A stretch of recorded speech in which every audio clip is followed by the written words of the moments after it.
A monumental shift is underway, not on battlefields, but in ports, factories, and government offices worldwide. For decades, the United States was the main partner for developing nations, setting the rules of global trade. But as of December 2025, that era is ending. China is now emerging as the key ally for countries across Africa, Asia, and Latin America. This isn't just about goods, it's about power and the future of the global order. The shift impacts billions, shaping jobs in Kenya, prices in Peru, and decisions in Southeast Asia.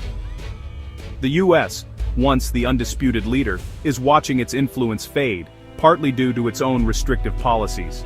Meanwhile, China is opening its markets, offering unprecedented access to developing nations. The world is witnessing a dramatic economic realignment. Trade figures reveal a widening gap between the two superpowers, but behind the numbers are real people, factory workers, business owners, and governments navigating a new reality. The economic map is being redrawn, with Beijing increasingly at the center. This raises urgent questions about the future of global development. The choices made in Washington and Beijing are reshaping the world. For developing nations, this brings both opportunity and risk, investment and growth, but also new dependencies. As the US retreats, China fills the vacuum at remarkable speed. Understanding this shift is essential to grasping the forces shaping our world. For decades, US trade policy built partnerships, with programs like AGOA giving African nations tariff-free access to American markets. This approach fostered jobs and strengthened US influence, but in recent years, protectionism has taken hold in Washington. New tariffs, including a 10% baseline, have made it harder for developing countries to sell in the US.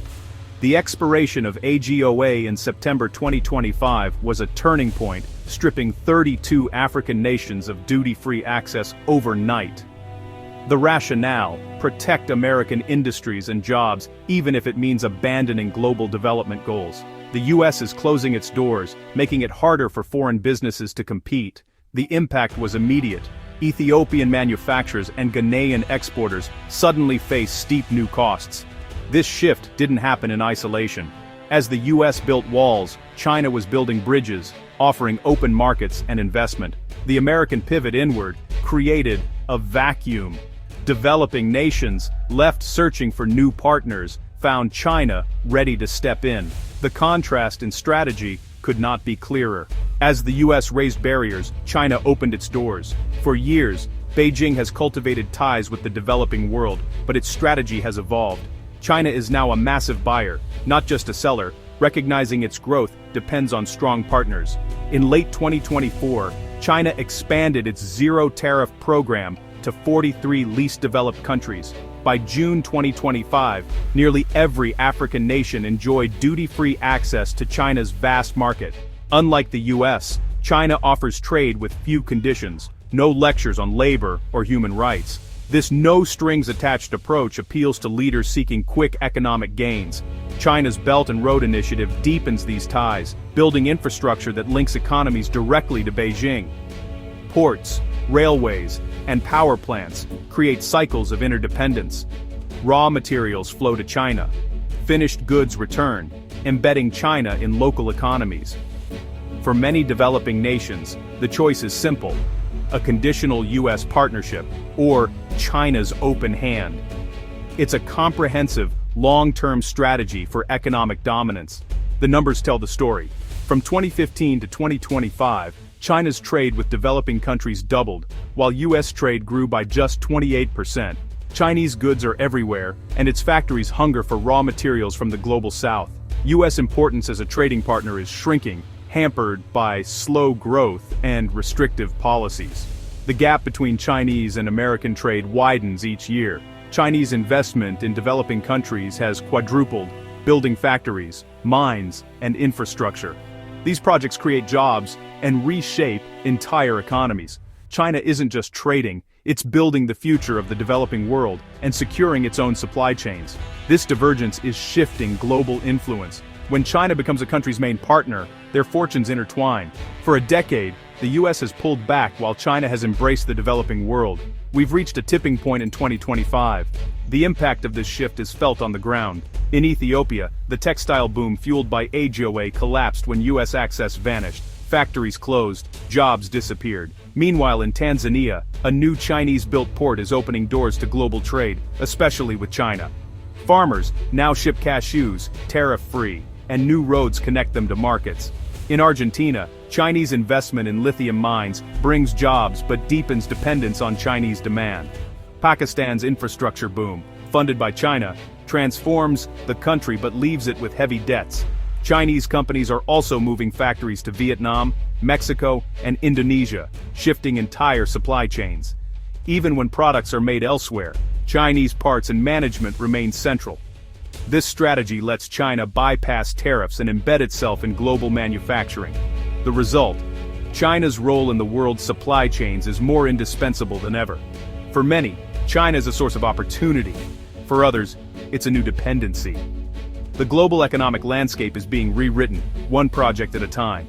China's economic rise brings political clout. As more nations depend on Beijing, they're less likely to challenge China on sensitive issues. In international forums, a new bloc often sides with China, making it harder for the US to build coalitions. China's economic power shields its partners from US pressure, weakening American influence. For people in developing nations, Chinese investment brings real benefits: jobs, infrastructure, affordable goods.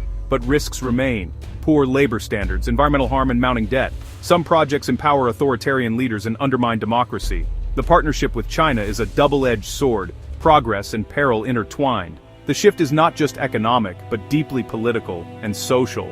Experts see the logic in developing nations' choices. As US tariffs rise and AGOA expires, China becomes the obvious alternative. The US and China aren't always direct competitors. American firms focus on high-end tech, while China supplies affordable, reliable goods. For many countries, China's model fits their needs better. China's ambition is holistic. It's not just about exports, but about reshaping global supply chains. Chinese factories abroad bring their own suppliers, creating tightly integrated networks. This makes China's economic role resilient and hard to displace. Many believe the US underestimated the speed of this shift. While America talks values, China delivers infrastructure and investment. For developing nations, practical benefits outweigh abstract ideals. The US must offer more than rhetoric to compete. In September 2025, China made a landmark move at the WTO. Beijing announced it would no longer seek developing country status in future trade talks. This addressed long-standing US and European complaints about China's special treatment. The WTO hailed it as a breakthrough, signaling China's readiness to play by major economy rules. Yet, China still identifies with the developing world, balancing new responsibilities with old alliances. It's a diplomatic masterstroke, acting as a global leader while championing the global south. This move legitimizes China's power and builds trust among developing nations. By offering tariff-free access and investment, China cements its role as their key partner. The dual strategy has proven remarkably effective.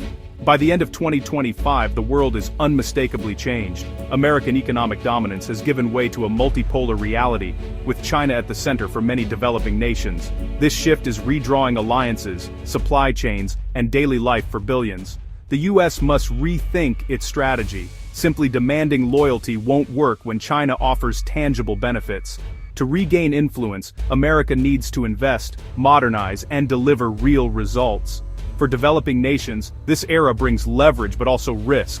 Balancing two giants is no easy task. Dependence on China could threaten sovereignty and long-term health. Navigating this landscape requires smart diplomacy and clear priorities. The choices made now will shape the future for decades. This is about more than economics. It's about the world we want to live in. Will one set of values dominate, or will systems coexist and compete? The rise of China in the developing world is the defining trend of our time. Understanding this shift is the first step to navigating our new world.